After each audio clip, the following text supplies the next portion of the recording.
Hello, my name is TG Trooper. With me today is Murray Fisher. He's here to talk about his debut novel, Underlings, the Spark Engine. Now, as always, I have my clipboard because I'm old and I'll forget things. So, Murray, tell us a bit about your book. Okay, well, thank you for having me, first of all, and to tell you about Underlings, the Spark Engine. It's a middle grade story, so it's primarily aimed at 9+. Mm-hmm. It's actually a great read for adults as well, but it's written really for 9 to 12-year-olds. It's based in an underground steam-powered mechanical city, and the protagonist is a young girl called Evin. Excuse me, a 13-year-old girl.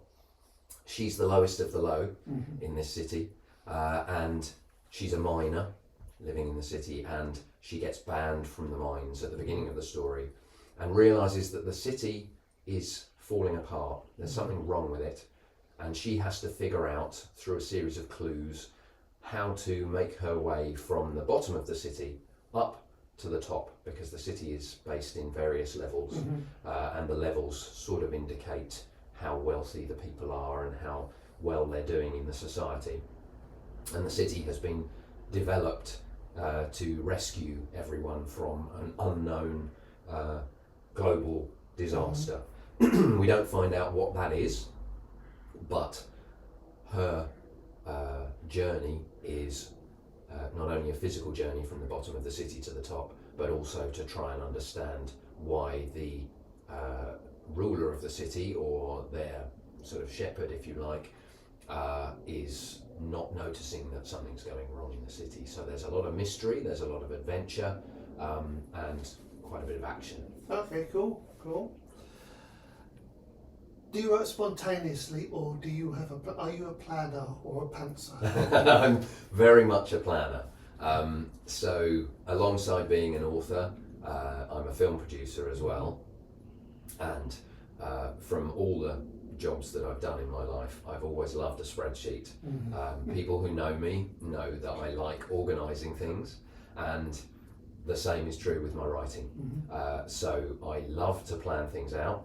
Obviously I don't go to the nth degree, and there's some level of flexibility during the writing, but I do like to have a sketched plan of how the story's going to go, where it's going to start, where it's going to end, and what the key points are throughout it. And then over the course of writing, over the year or so, or the year or two it takes me to write a book, that gets modified, but I still stick to that structure to some extent.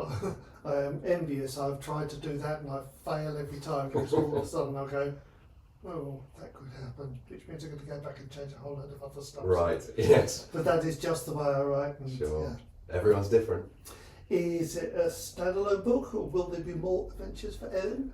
So I have been asked that by a few people, because I've been doing some school visits recently, and the children that I've seen, all of them almost have asked, oh, is this the first book, or are there going to be lots?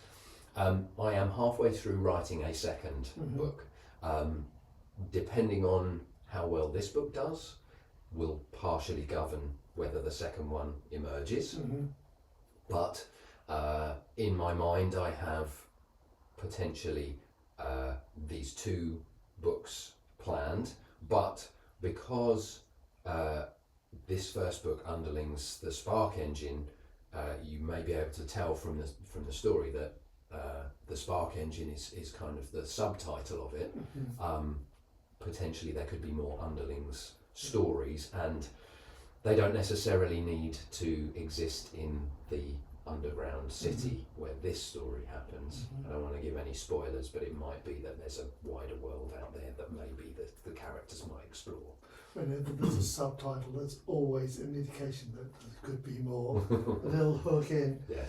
How do you create the characters? Where do they come from? I think, like most authors, part of what makes you a good author is being able to observe and remember the people you come across, the people you see.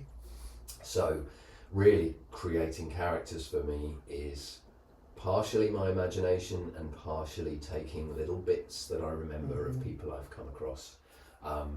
And as I mentioned, my involvement in the film world, I'm a huge film buff, as well as being on the production side of things. I've always loved film. I used to be an illustrator as well. So creating characters doesn't just happen on the page for me, the written page. I like to draw as well. And I like to imagine my characters in the round.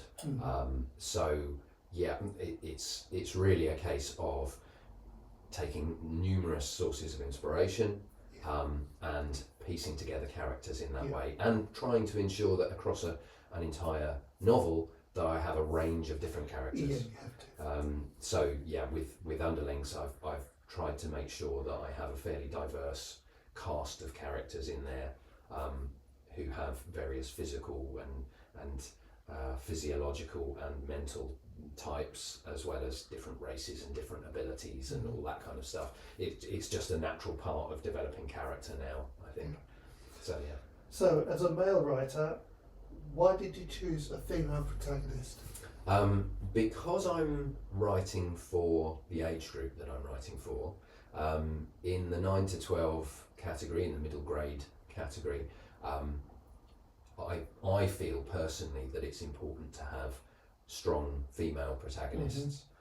There are plenty out there, and I have written other books which haven't yet been published that have male protagonists. But this particular story, I liked the idea of a female protagonist for it, and I'm very much about female empowerment. I have a young daughter, an 8-year-old, and I enjoy trying to educate her in being confident and becoming a girl who knows her own mind and who is strong. So I think there's an element of that as well, that developing a female protagonist who is 13, who young girls can potentially aspire to and see that, she doesn't get everything right as a character, but she learns a lot and she is strong and she knows her own mind, and that's an important role model. Cool. The book features hand-drawn schematic of the underground where the story takes place. Tell me more about that. Yes, so as I've mentioned, it's an underground city. Obviously, to develop that world and build that world, which is an encapsulated world, it made sense to draw that and turn it into a map of sorts. Not only because people love maps in books, and I'm well aware of that, but also it was enjoyable from my perspective, drawing that and developing it and establishing geographically where everything was.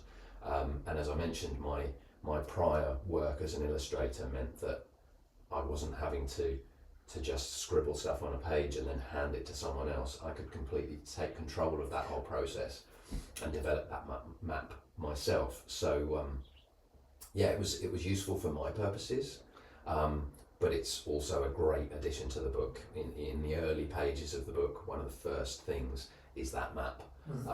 So it gives readers a sense of where they're going to be, what might happen, and they can look into it and start imagining in slightly more depth. So as you're an illustrator, why didn't you illustrate your book? I'll actually just show it to people again. Okay. The rather wonderful cover. See that? Thank you, yes. So why didn't I illustrate the cover? As you rightly say, as an illustrator in the past, I could have illustrated my own book, but I chose not to for a couple of reasons. One of which was that I didn't really have the time to do it myself. But primarily it was because I like sharing the creative process. And I came across a Greek illustrator called George Doutsiopoulos. He is based in Greece, so I haven't met him in person, but I saw his work and it was exactly the style that I knew I wanted for this book. His use of light and form was just the kind of thing I was looking for. So I approached him. Thankfully, my publisher allowed me the free rein to go and speak to him direct. Often publishers will have their own illustrator that they choose to use.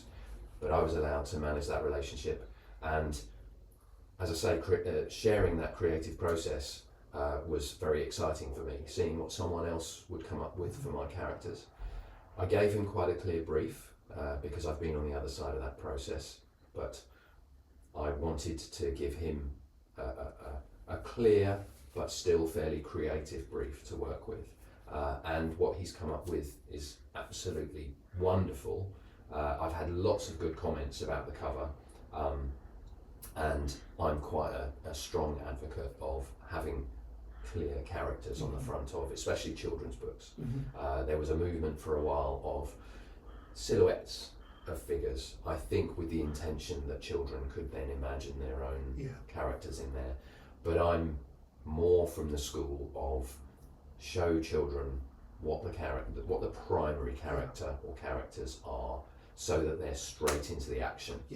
And they can imagine the other cast of characters quite happily, but that gives them a very clear indication. If you think of Harry Potter, everyone knows the cover there, where he, with his glasses and the train behind him, is a very strong indication of what you're going to get from the book. And I like that.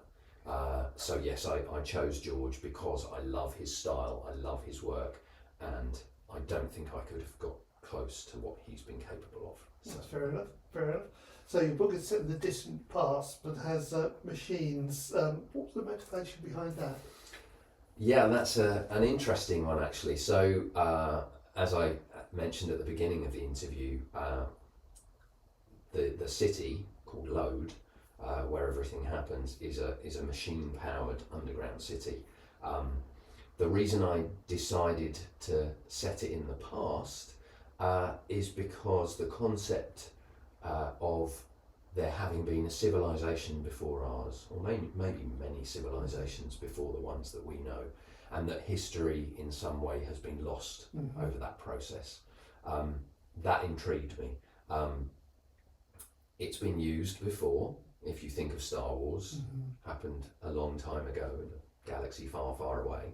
So that's a futuristic story set in the distant past. When that distant past is, we don't know.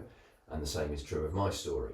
And the explanation in the prologue, so to speak, is that it was before the last return to nothing. So that could be at any time, and I've said that it's on the far side of the world from where you are now, which could be anywhere. But it's giving it this loose geographical sense and this loose time frame sense, such that it's a different timeline where perhaps machines were developed, but it's got a sort of steampunk element to it, where they've diverged in a slightly different way, and therefore it enables me to have technology. It still exists, the story still exists on this planet, but the technology is different in terms of how advanced or how not advanced it is in certain avenues. So it gives a bit more flexibility for what I want to do with the story. So how's it been received so far? What's the response? Thankfully it's been really good. As I mentioned earlier, I've been doing some school visits. I've also been running some workshops directly with the readers, with children, and universally they seem to have loved it. It's I had a series of young readers before the book was published who gave me their reviews of the book, and I contacted a few other authors for their feedback as well, so I have some of their reviews in the first few pages of the book, and that feedback was very positive in the early stages, and since publication, it's been a resoundingly good response. I think it's engaged a lot of minds, and a lot of children have really enjoyed reading so far. So the next thing I need to do is just hopefully get lots of good reviews online, and for that to snowball and continue from there. This is your debut novel. Have you written any other books? Do you have others in the pipeline? Yes, I have completed a couple of other books that haven't been published yet. One of which went on submission with publishers a few years back, but sadly it just didn't land. I think the timing of it wasn't right, because I had lots of good feedback on that from the publishers who saw it, but they really said that particular story wasn't right for what the market wanted at the time, and I think that's often The usual case. caveat. Exactly. We But really like it, but yeah, exactly. And you know, some would say, "Oh, well, we love the characters, but we don't quite connect with the story," and some would say, "We really love the story, but we don't quite connect with the characters." So you're often left kind of wondering what the issue is. But yes, so that particular book is sort of sitting on the shelf waiting for the time when that can emerge. And I have about another 4 that are in the works, most of which have similar themes to Underlings, in as much as there's a technology element to them. They're all middle grade stories. They vary between male and female protagonists, but I'm hoping that all of those can be completed and published at some stage, and as I mentioned earlier, maybe the follow-up to this particular instalment of Underlings as well. okay. What advice would you give to aspiring writers? I think there's a few things that I would say are my primary thoughts, which are read, and read broadly. Read lots and broadly. I read as much as I possibly can fit in, especially middle grade books, because that's what I'm writing. You then get to understand the style of writing for a particular audience, but also you just get to understand the craft of writing more. So read, but also write. It doesn't matter what you're writing, but writing a little bit here and there every day, if you can, is vital. It's just like exercise. Exactly, yeah. It strengthens your writing muscles, gets you more in the flow of what you're doing, and helps you establish your own techniques as a writer. As I'm sure yours are, embedded in you, mine are embedded in me, and they're probably different techniques and different methodologies. But you have to find what works for you as a writer and as an author.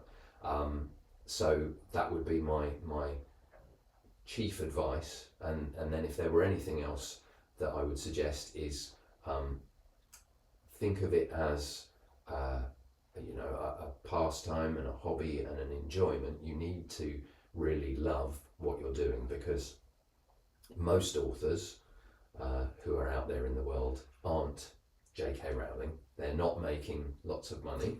So you need to have a passion for it, and you need to be prepared for the long haul. You can't necessarily expect to write a book overnight and for it to sell incredibly well and for you to become suddenly popular. Instead, most authors that I know have been plugging away for 5, 10, 15, 20 years to try and ply their trade because they love it, not because they're desperate to make sales. They want to connect with readers, they want to inspire other people. So anyone who wants to be an author, I think, needs to understand that and needs to be doing it because they have a passion for it. So yeah, that's how I began, and I think that's how anyone really should begin. And finally, where can people buy your books? So we're sitting in Essex at the moment, and there are several local bookshops in Essex and in Hertfordshire, where my publisher is based, and some in London where you can buy my book at the moment, independent bookshops. That would always be my first port of call. Go to a real bookshop if you can, buy it in one of those local independent bookshops. You can buy my book through Waterstones and Foils. Amazon are being a little bit strange at the moment in terms of its availability, unfortunately. But yeah, all of those avenues are places to buy my book. Or better still, if you work at a school or you are a school child and it would be useful for an author to come in and talk to you about good story creation and world building, then I visit schools, and then I can make books available directly to people, and I can sign and dedicate them at the time. So that's another avenue for people to buy them, or any of the other events that I do. and they can be found via my website, where it gives more information about the events I'm doing, and my social media obviously covers that too. Great. Well, Maureen Fisher, thank you very much. Thank you very much. A pleasure to be here, and thanks for the great questions.